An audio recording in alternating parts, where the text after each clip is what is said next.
我从未想过丧尸会爆发，昔日的同学也变成了嗜血的丧尸，我该怎么才能生存下去？啊，糟了！猛地起床，看了眼手机上的时间，11点07分。糟了！上午还有测验，我就这么睡过了。我烦躁地揉了揉乱蓬蓬的头发，这才看见手机上已经显示有11个未接来电，其中1个是1号床的室友童雅，还有2个是2号床的室友李萍萍，另外还有1个是我测验小组的队友屈文泽，最后7个来自我从小学到初中到高中大学都不幸同班的青梅竹马江云。解开锁屏，便是一串嘟嘟嘟的提示音，要测验了，还不快来？小莫起了没呀？快点，阿江他进来了。我去，屈大神在帮你打圆场。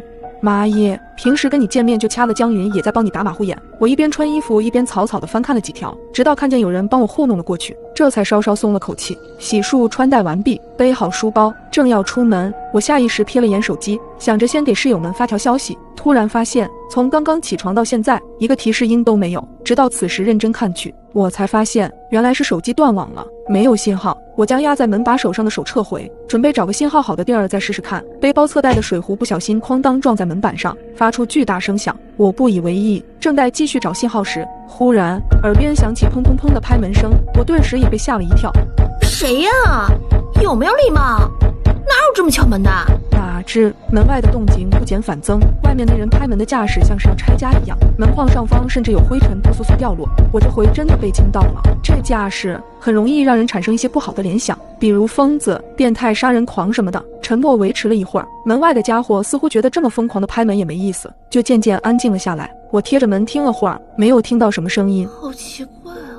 我正犹豫要不要开门瞅瞅，一声响彻云霄的惨叫从宿舍外传来。我立刻跑到阳台向下望去，只见一个全身是血的女生正疯狂地奔跑着，而她的身后则跟着一群极其诡异的人。看着眼前的一幕，我当即就愣住了，同时心里也泛起了嘀咕，这是什么情况？难道是学校的话剧社正在排练吗？不过这未免也太真实了吧。就在我愣神的片刻，楼下的女生不知被什么东西绊了一下，直接一个踉跄跌倒在地上。不知什么原因，女生看着追上来的人群却怎么也站不起来，只能满脸惊恐又绝望地朝着人群大声吼道：别过来，你们别过来，救命救命！又是一声凄厉的惨叫，接着我便看到了此生都难以忘怀的一幕。刚才那个孤立无援的女生此刻已经被黑压压的人群淹没，女生的惨叫并没有持续太久，很快人群就散开了。再看刚才那个女生，摇摇晃晃地站起来，像是完全失去了正常人该有的反应，眼神空洞而又木讷。眼前发生的一切让我始料未及，我抿了抿唇，决定出去看看到底是什么情况。难不成真是小说末日照进现实？这么离谱的剧情，我一个唯物主义的新时代大学生怎么能信？而且我向来也不是被动等待的类型。再说，我确实肚子饿了，若是因为莫须有的猜测自己吓自己，吓得连饭都不敢出去吃，被室友知道了，得被嘲笑大半年。我背上书包，想了想，还是将不锈钢水杯握在手心。虽然已经决定行动，但刚刚的一连串古怪动静，多多少少还是让我尤为谨慎。我无声地接近门板，小心地开门，慢慢拉开一条手指粗细的缝。从这条缝望去，大约30度左右的范围内没有任何异样。我渐渐将这条缝扩大，直到能将自己的头整个探出去。这一瞬间，似乎外面有风通过窗户刮入走廊，刺鼻的血腥味扑面而来。突然，一双猩红的眼睛正与我四目相对。刹那间，我只感觉自己的心脏停止了跳动，对方没有给我任何反应的时间，猛地扑向我。我忍着令人作呕的血腥味，立刻缩回了脑袋，迅速关上了门。什么鬼？紧接着又是一阵砸门声传来，我紧盯着面前的房门，捏紧手中的水杯，悄悄往后退了几步，想看看宿舍还有没有其他趁手的武器。过了半晌，门外的动静再次停止，因为有了刚才的教训，我不敢再盲目开门，摸了摸自己的额头，喃喃自语：真的是丧尸爆发了。正在我愣神片刻，安静的走廊上又传来了一声凄厉的惨叫，看来又有不知情的同学被咬了。我尽可能的让自己冷静下来，观察有没有逃离的可能，走向阳台，向楼下望去。我现在身处6楼，要从这儿下去更是难如登天。我顺着阳台朝对面看去，对面的男生宿舍看起来比我们女生宿舍好不了多少。只见5楼阳台上正站着一个满脸绝望的男生，他身子紧紧地靠在围栏边上，眼睛时不时转向从阳台通往寝室的那扇玻璃门。我顺着他的目光看去，只见那扇玻璃门就像一张巨大的蜘蛛网，上面已经布满了密密麻麻的裂纹。下一秒，只听哗啦一声，玻璃门应声破碎，那人闭上眼睛纵身跳了下去。砰通一声巨响，看着眼前惨不忍睹的画面，我不禁屏住了呼吸。本以为事情已经结束，可没想到，就在男生跳下楼后，他身后的丧尸也跟着他一起坠落。只见那3个丧尸摔下楼后，就像感觉不到疼痛一般，挣扎扭曲着重新站起来，然后跌跌撞撞朝着已经死去的男生扑去。不出意外的，那个被啃食的男生没过多久就重新站了起来，而后也加入了丧尸大军。我悠悠叹了口气，缓了一会儿之后，肚子却不合时宜的咕咕叫了起来。转身回到宿舍里，想找一些能果腹的东西，毕竟末日之下，保持体力也是很重要的。我自己是不爱买零食，童雅平时为了保持身材也不吃零食，只有平平总爱在半夜悄咪咪的偷吃。想了想，我直接打开了平平的衣柜，发现下方抽屉都是零食。平平，你真是个好人。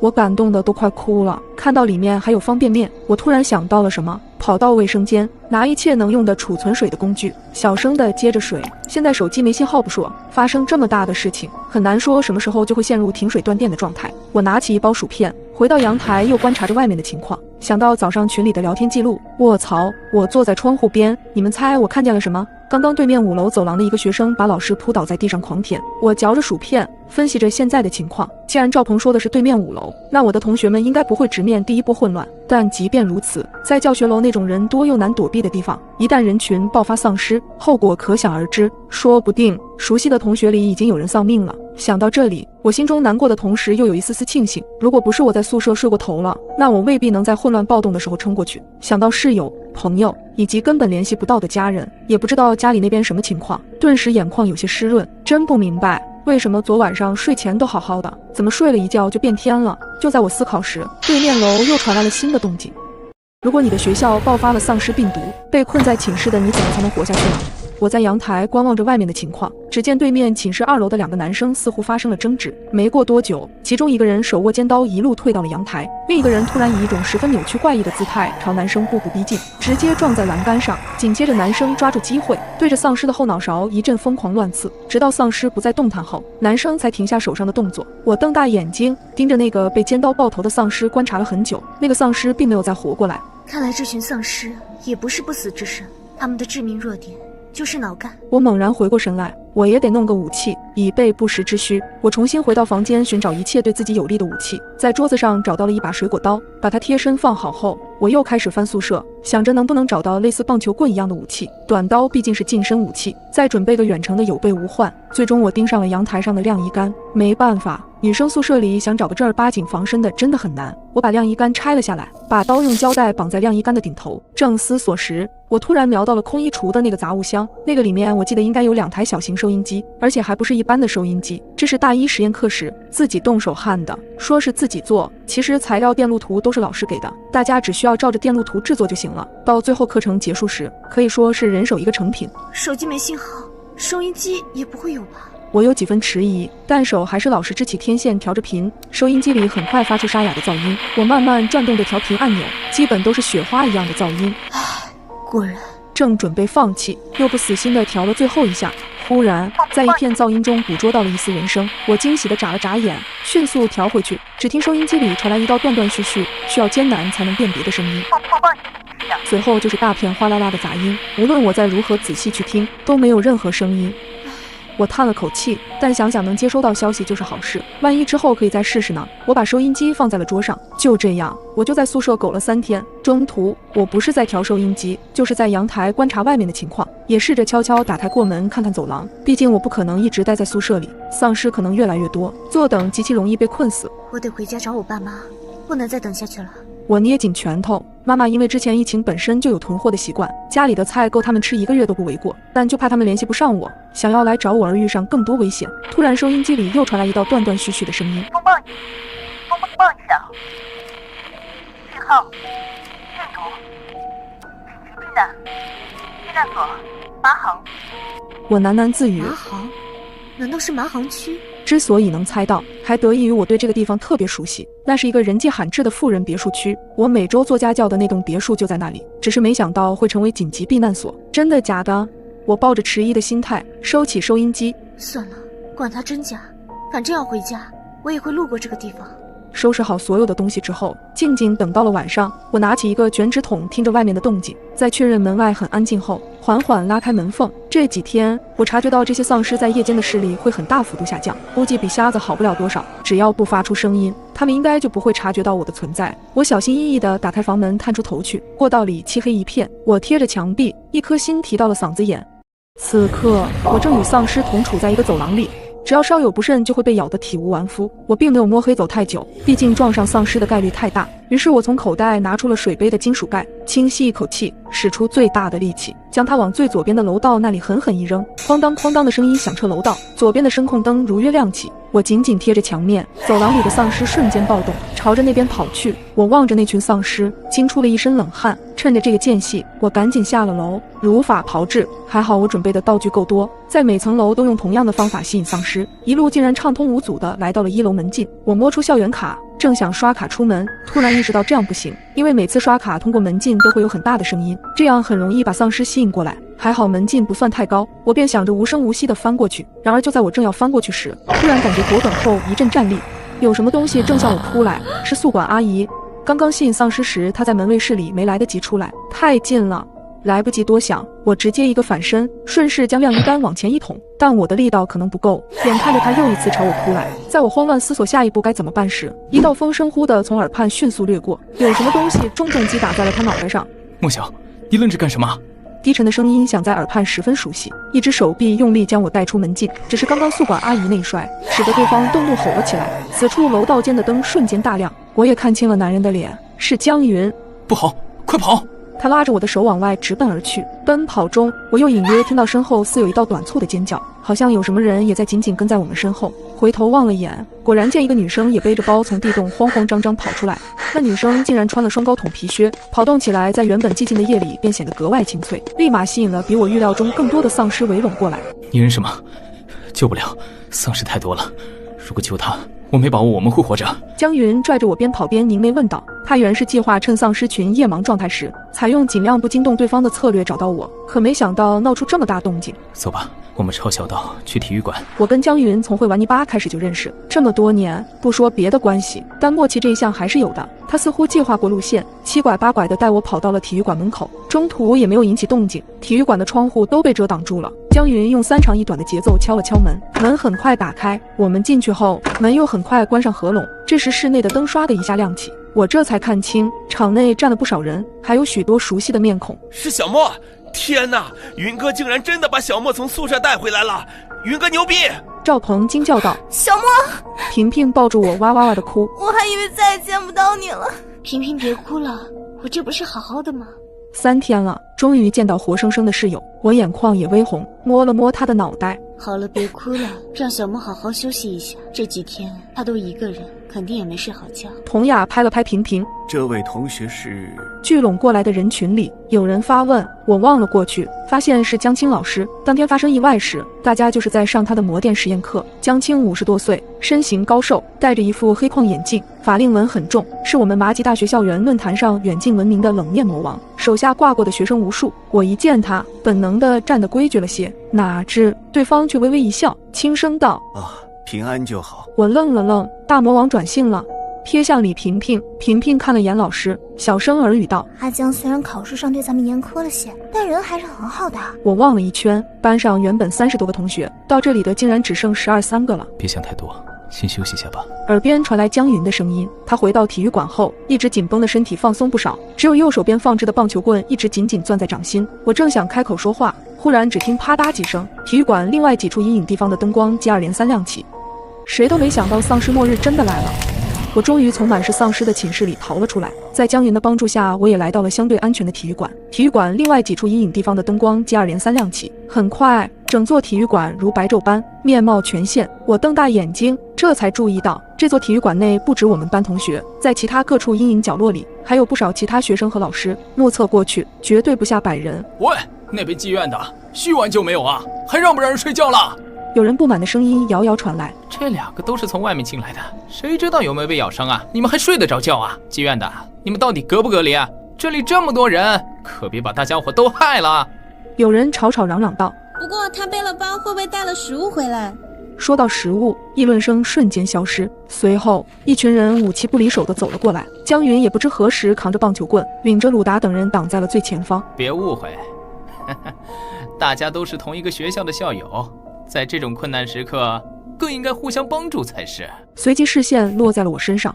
你想怎么互相帮助？江云唇角挂着讥讽的笑，挑眉问道。我抿了抿唇，知道这背包里带来的这点食物多半保不住，因为刚刚灯亮时，我就目测过，整座体育馆内大部分都是技院和软院的学生，只是我们技院这边加起来不过50余人，而对面足有近100人，在这种饿疯了的状态下，真要为了点食物内部打起来，我们还真讨不了便宜。你们是不是想要食物？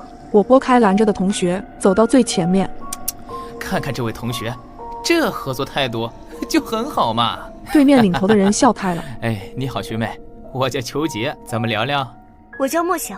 我严肃地盯着裘杰。你们想要食物我能理解，我可以给你们，但是有条件，而且不可能全部给你们，毕竟我们这边同学也饿了很久。你别给脸不要脸啊！对面人群中一个急性子抡起武器，忍不住就要上前一步。裘杰伸臂拦住他，紧紧盯着我。我们这边人可不少，你只给一部分，我们怎么够分？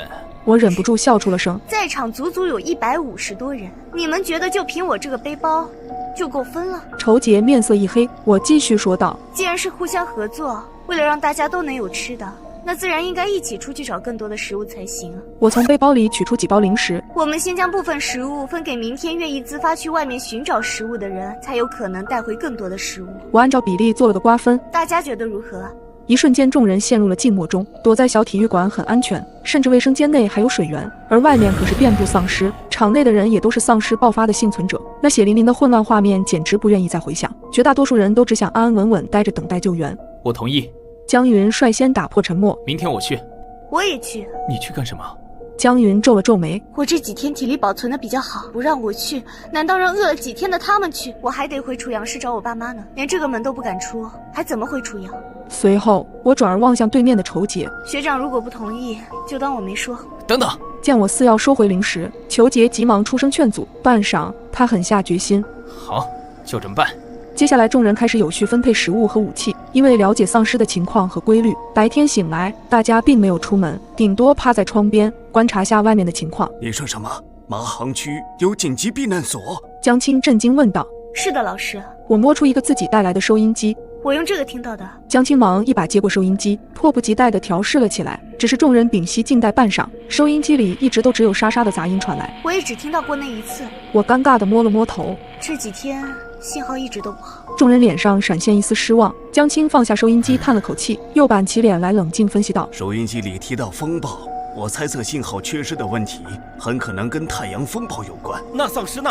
也是那什么太阳风暴影响吗？赵鹏忍不住插了句话。他这话一出口，众人再次陷入沉默中。这3日来经历的一切都像是一场梦一样，让所有人都有种恐怖电影照进现实的不真切感。李萍萍双手拍拍脸颊，开玩笑道：不会是太阳风暴导致某些生物实验室发生泄漏，而制造了这场灾难吧？话刚说完，便见所有人都直勾勾盯着他。你们别这样看着我。李萍萍干巴巴笑道：我只是开个玩笑，也有可能是因为这场风暴从宇宙中带来了什么未知病毒，导致第一批抵抗力弱的倒霉蛋承受不住性感染了，纯粹是天灾。虽然平平时常天马行空，但有时候说的也有些许道理。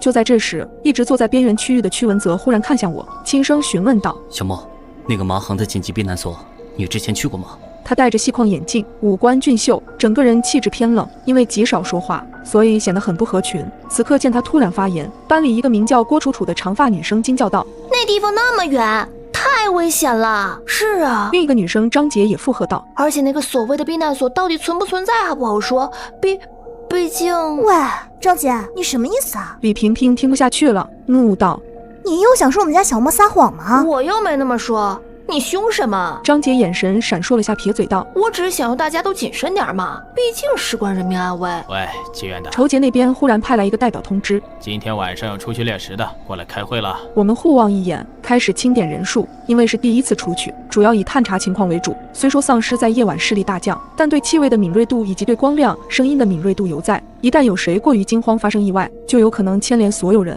经过自愿报名和筛选过后，大家最终决定派6个人出去。除了江云和我有过深夜游荡经验的以外，还有身体壮硕的鲁达、灵活的赵鹏，以及老实江青和颇为冷静的屈文泽。考虑到分摊到每个人身上的有力武器不多，所以便没有再增加人数。倒是阮院那边足足出了12个人，我皱紧眉头。你们人太多了，很容易打草惊蛇。我们要分批次少量行动。裘杰正在给自己绑护腕。我们这么多张嘴等着吃饭呢，不多出点人，大家喝西北风吗？说着咬了一口巧克力棒补足体力。江云听得直皱眉。你如果不同意捡人，那我们可不会和你们一起走。结果到晚上的时候，双方意见也没能合得起来，最终两边打算按照各自的方案分头行动。在通过窗户观察门外没有异样后，体育馆的大门缓缓地被推开。大门缓缓地打开，我们小心翼翼地走了出来。这边好像是往学校后门去的小路吧？江云指了指左侧那条路。对，以前咱们逃课就走的这条路。赵鹏着急应和道：“走那边，出门后不远就是小吃街了。”江云皱了皱眉：“大家跟紧了，注意安全。”我们蹑手蹑脚地往前走去，突然有2只丧尸冒了出来，我心里惊叫不好。江云皱眉，举起手上的武器。前面再拐个弯，一直往前走就到学校后门了。你带着他们先走，我来断后。说完，他就走到了人群的最后。屈文泽也留了下来，看着后路口堵着的丧尸，再看看其他几个同学害怕的神情，我几乎没有犹豫，因为我知道以他俩的能力肯定可以应付，便迅速领着其他人往学校后门走去。停下！快到门口的时候，我突然打个手势，示意所有人停下。大门是锁着的，但我远远地看到有个人影在门卫室里晃悠。仔细一看，那人手里好像还拿着铁铲。肯定是门卫，我去看看。我跟那大爷熟。说着，鲁达率先摸了过去。我们藏在暗处，静静地等待着。大爷，大爷！我听到鲁达喊了他2声，可大爷没有反应。于是鲁达又去拍他肩膀，大爷这才停下蹒跚的脚步。突然，他转过身歪的脖子，张开了血盆大口，看得我一阵心惊。糟了！他被感染了。鲁达慌忙后退躲了过去，我趁机冲上去用武器抵制住他，以防他咬到鲁达。鲁达直接夺走了他手上的铁铲，并将他扑倒，然后死死地压在身下，伸手去摸他裤兜里的钥匙。我似乎看到鲁达脸上露出了奇怪的表情，身体也在微微颤抖。然后我隐约听到大爷含糊不清的声音：“孩子们，动手吧，打死我，快打死我！”已经被感染的大爷居然还残留着一丝意识。大爷，我听到了鲁达有些颤抖的声音，他不忍心下手，可我心里也知道，这种时候不能手软。即使现在他有意识，但他已经感染了。于是我拿着手里的武器给了大爷最后一击。我们用从大爷身上找到的钥匙，成功打开了学校的后门。与此同时，黑暗中到处都是丧尸的吼叫声。就在我们反身想要关闭大门的时候，在黑暗中看到了2个人影。江青按住要锁门的赵鹏。等等，是江云他们，快呀，快呀！你们再快点！我们无比焦急，尾随着他们而来的还有黑暗中的丧尸。就在2人踏出校门的那一刻，我们立即将铁门重新关闭，即使耳边还会不断传来僵尸的低吼声，但我们知道这道铁门让我们获得了短暂的安宁。怎么样？你们都没受伤吧？没有。在确认全员都没有受伤之后，我们开始向超市进发。我们一行人借助月光在小吃街穿行，一边观察一边前进。没费多少功夫，我们便来到了目的地，一家看上去很有年头的超市。这门怎么是锁的？赵鹏走上前去，壮着胆子推了推门，发现上面挂了锁。我记得丧尸不是从前几天中午就开始了吗？怎么还会有时间锁门的？鲁达朝2边看了看，然后指着侧边的一个过道对我们说：“我记得这旁边的过道里应该是他们的仓库。说不定能进去。”仓库的铁栅栏门确实是半开着的，但里面一片漆黑。大家都小心点，里面太黑了。我提醒着大家，然后第一个钻进了铁门。进来后，我才发现这仓库里真的是一点光亮都没有。突然，一阵轻微的摩擦声传来。不对，有情况！不对，有情况！黑暗中又传来了诡异的咀嚼声，就好像有什么东西躲在暗处大快朵颐。众人瞬间安静下来。此时我也在暗暗心惊，虽说见过远处丧尸咬人的画面，但是现在靠得这么近，心里还是有些害怕。我的手微微颤抖着，江云默默地靠了过来，示意我们在这等着，他先过去看看，随后便朝黑暗中一点点摸去。我心里为他捏了把汗。没过一会儿，令人作呕的咀嚼声消失了，黑暗中又变回了一片死寂。我不禁担心地皱了皱眉，心想江云不会是出什么事了吧？就在我即将迈开步子的时候，屈文泽轻轻地抓住我的胳膊，冲我慢慢地摇着头。又等了一会儿，黑暗中传来了轻微的脚步声，一个人影缓缓走近。我们都捏紧了手中的武器，只见江云皱着眉走了出来。怎么回事？你们都注意点四周。话音一出，所有人立马紧张了起来。江云又沉默了，似乎在想怎么解释他刚刚看到的画面。原来刚刚江云走到了仓库前方，那里似乎有人生活的痕迹，透过昏暗的灯光看到了地上散落的一些肉食罐头和冷肉，可是并没有看到任何人。刚准备出来时，突然看到一个黑影闪过，他顿时捏紧了手上的棒球棍，可那个黑影再也没有出现。赵鹏颤巍巍的声音传来，江云，你身后。随着一声丧尸的低吼传来，黑暗中那张千疮百孔的脸突然凑近了江云。好在江云眼疾手快，在赵鹏提醒他的那一瞬间已经做好了防备，转过身一棍子敲在了丧尸头上，丧尸应声倒地。我刚要松口气，却发现这鬼东西竟然没死，趴在地上想要去抓江云的腿。我快步冲上去，又给他补了一下，这下总算是安生了。他是丧尸，这死透了吧？赵鹏颤颤巍巍地说，我总觉得他是有意躲着我们。我们刚进来的时候一直是我们在明他在暗，可他却没有主动进攻。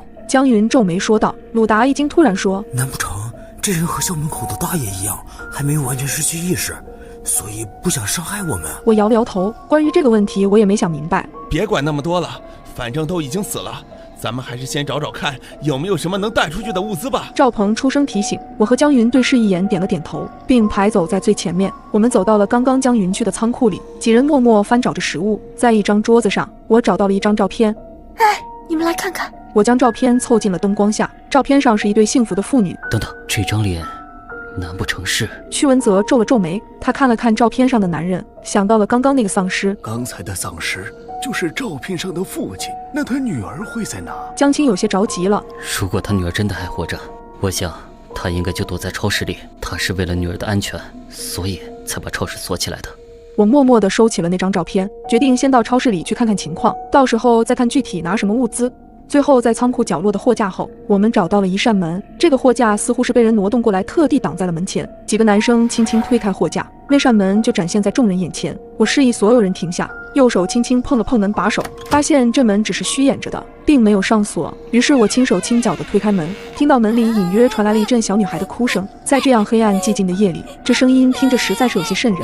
门里隐约传来了一阵小女孩的哭声，在这样黑暗寂静的夜里，这声音听着实在是有些瘆人。里面很黑，我打开在仓库摸到的手电筒，心一横走了进去，在黑暗的空间中寻找着哭声的来源。最后我们在收银台的柜台后面找到了瑟瑟发抖的小女孩，万幸看起来她并没有被感染。你们是谁？小姑娘泪汪汪地抬起头，迷茫地看着我们。我轻轻地蹲下身子，别怕，我们不是坏人，我们是来救你的。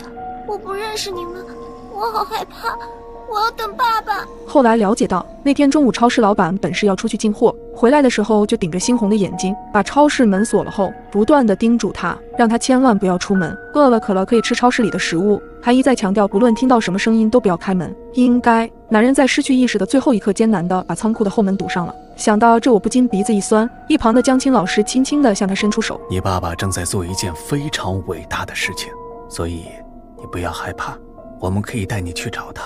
或许是因为江青老师比较年长，更像是他的父亲，小女孩不再坚持，而是乖乖地去了江青身边。我在心里默默地松了口气，然后带着大家轻手轻脚地离开了收银台。小女孩由江青负责照看，我们剩下的人迅速行动起来，在黑暗中挑选着适合带走的物资，用袋子打包好。在离开之前，我回过头看了一眼虚掩着的门，心里不由得又是一酸。返回体育馆的路上，我们自然是免不了和丧尸遭遇的，但好在刚在超市里我们收集了一些小孩子玩的弹珠，可以用来引诱丧尸。而这一路上，江青始终抱着小女孩，让她乖乖闭眼，尽可能不让她看到那些恐怖的画面。小女孩哪怕发抖，也一直乖乖的没再出声。重新回到了体育馆，馆内剩下的人一看到我们回来了，全都蜂拥而来，七嘴八舌的嚷起来：怎么样啊，收获大吗？来，快给我们看看，你们都找到了什么？是啊，快把你们找到的东西拿出来给大伙分一下呀！江云阻挡着人群，而我则并没有急于理会他们，正四下寻找着裘杰的身影。你们快看，他们身上都有血，他们会不会都被咬了？都离他远点！又有人起哄：你们冷静点，我们没被咬伤，没感染。鲁达慌忙解释：妈的，快过来帮忙啊！正在这时，我们听到了仇杰的喊声。我回头一看，发现仇杰只带了一个人回来。想想当初我们是分两组出发的，他们足有12个人，我们运气不错，全员存活。可他似乎就没这么幸运了。我正想过去，屈文泽伸手拉住我：你看他腿上。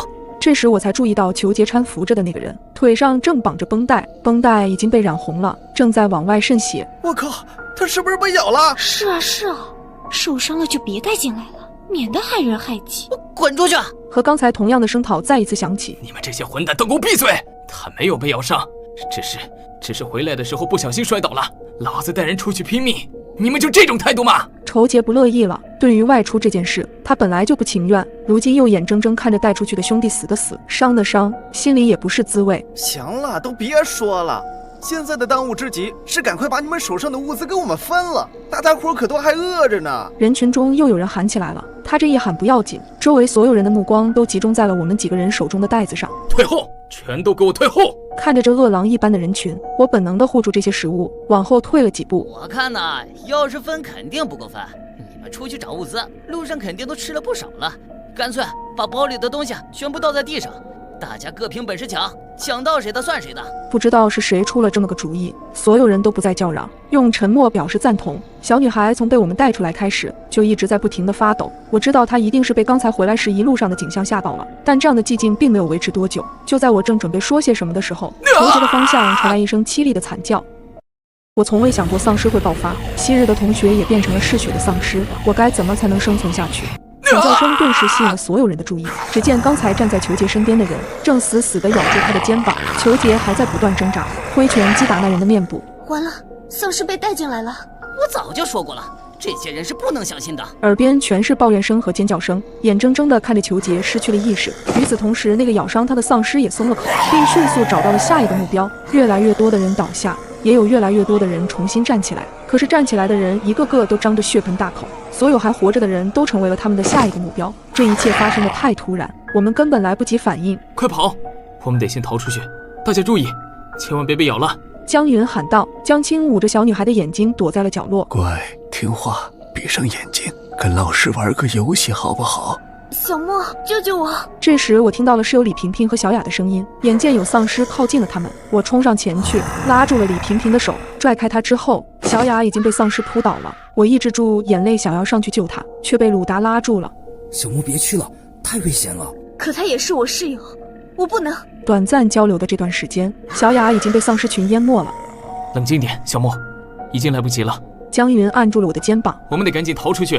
门口那里也有丧尸。屈文泽突然冷冷地说。听他这么一提醒，我这才意识到问题的关键。体育馆的大门已经被丧尸围住了。我环顾四周，发现在距离我们不远的地方有一扇开着的窗户，于是冲大家喊道：走，我们走窗户，从窗户可以出去。我这么一喊，除了我们这几人之外，体育场的角落里又钻出几个人，他们争先恐后的往窗边跑。他们这一动便引起了周围丧尸的注意，打乱了我们本来的节奏。江青怀里抱着小女孩，自然跑得比较慢。我因为担心她，所以决定断后。我和江云一边抵挡着攻上来的丧尸，一边看着他们一个个从窗户逃离。最后终于只剩下我和江云，我在心里默默地松了口气，同时身体也开始往后退，做好撤离的准备。可以了，小莫，快上来！江云冲我喊道。我慢慢地向窗边靠，就在我两只手终于攀上窗沿时，突然感觉脚下一凉，我的脚被一只没有温度的手抓住了，伴随着一声低吼，那只手的力道突然加大，我被他拽得失去了平衡，失足摔了下去。就在这时，江云抓住了我的手，抓紧了，我拉你上来。我抓住了江云的手，脚下用力一踹，挣脱了那只冰凉的魔爪。当我终于爬上窗户，这才发现刚才抓住我的人是已经变成了丧尸的室友小雅，被他紧紧抓住的脚踝还在隐隐作痛，但看着他现在的样子，我的心里更加难受。好了，小莫，我们快走吧。江云在旁边轻声安慰。原本有100余人的体育馆，如今的生还者只剩下10人左右。咱们赶快离开学校吧，体育馆里的这些人要是跑出来，可就难办了。赵鹏提醒道。可是我们能去哪儿？小莫，你之前不是提过避难所吗？你知道那个避难所的位置吗？江青突然问我，我先是一愣，随即点头。之前在听到避难所的消息时，有听到过大概的方位，可是那地方很远，我们想去避难所就必须找一辆车。我们这么多人，普通的私家车也坐不下吧？赵鹏在一旁说。我正在为此事苦恼，突然听到了江青的声音。孩子们别急，我记得附近应该有一个公交中转站，咱们可以去那儿看看。虽然听上去希望渺茫，但总好过没有希望。于是我们当即决定往车站进发。一路上自然是免不了和丧尸遭遇的，但如今的我们心中怀着强烈的求生欲，大家很自然地达成了一种默契，一路有惊无险地杀到了车站。车站里空无一人，我们只能逐个排查停泊在这里的车，希望能找到一辆可以成功发动的汽车。我找到了，我找到了！就在大家分头寻找时，李萍萍突然跑过来，小声说了一句，一行人都聚拢过去。李萍萍指着一辆外表沾了血迹的公交车说道：“你们看，那上面还有人。我打了个手势，示意众人安静后，我和江一云上了车。公交车的驾驶座上确实趴着个人，此时他的身体还在微微抽搐，身上还系着安全带。我想他大概是已经变成丧尸了。果然，我刚一靠近，他便突然扭过头来，不由分说的便要袭击我。还好我早有防备，握紧手中的武器，冲着他的脑袋就来了一下。好了，安全了，大家都上来吧。车钥匙在车上插着呢，这辆车应该能用。喂，你们有人会开车吗？突然有人问，鲁达举起手说：“我几个月前刚拿了驾照，让我试试。”虽然大家都知道公交车和其他车辆的驾驶还是有区别的，但此时的我们只能死马当活马医。鲁达坐在驾驶座上摆弄了一番之后，随着发动机的轰鸣声响起，车子被他开动了。大家的脸上都露出了疲惫的神情，有些人甚至已经放松了下来。可我的心里反而更紧张，因为车子一旦开到了公路上，那就是丧尸的活靶子，这一路上一定危险重重。鲁达开得并不快，一路上我都是提心吊胆的，紧紧盯着窗外。自危机爆发开始，道路交通也变得混乱不堪，我们只能绕开那些被车辆堵截的道路。突然，坐在后排的李萍萍尖叫起来，只见一个丧尸正趴在车子的后面，用头不断地撞击着前面的玻璃。紧接着，越来越多的丧尸爬上了车，后面的车窗眼看着就要被打破了。这辆车是我们最后的希望，绝对不能让它失手。我心一横，就打算冲过去。这时，江青老师突然挡在我面前：“小莫，你已经做得够多了，现在该让老师来了。”江老师，你……在我震惊的目光下，江青把怀里已经熟睡的小女孩交给了我，两只手握住铁铲，然后对其他人说道：“有没有不怕死的男生跟我一起过去？我们一定要保护好这辆车，一个都不能放进来。”我去。屈文泽第一个起身：“妈的，老子拼了！”赵鹏也起身说道。江云正要起身，却被江青阻止：“江云，你留下，如果我们几个出了意外，你来断后。”就这样，一波波的丧尸爬进来，又被打出去。车子一路摇摇晃晃地前进着。突然，车内的收音机有了反应，那是来自避难所的信号。收音机里一直重复着生还者的召集广播。是避难所的信号，真的有避难所！李萍萍率先开口，大家终于露出了久违的笑容，那是充满了希望的笑。不好，江老师被咬伤了！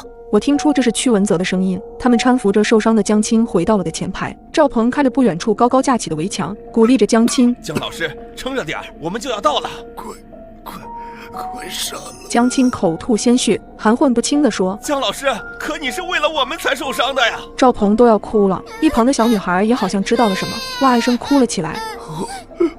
我是老师，保护你们，本来就是我的责任。快动手吧！我看到了江青脸上露出了我从未见过的痛苦神情，很显然，他正在与病毒做着最后的抗争。大家面面相觑，都不忍心动手。只见江老师用自己最后的意识打开了车窗，纵身翻了下去。强忍坚强的我再也忍不住放声哭了起来。避难所的大门缓缓打开，我们一行人终于到了目的地。在那些健康的人里，我还看到了熟悉的身影，是爸爸妈妈。果然，绝望的尽头就是希望。我想今天大概就是我的命定之日吧。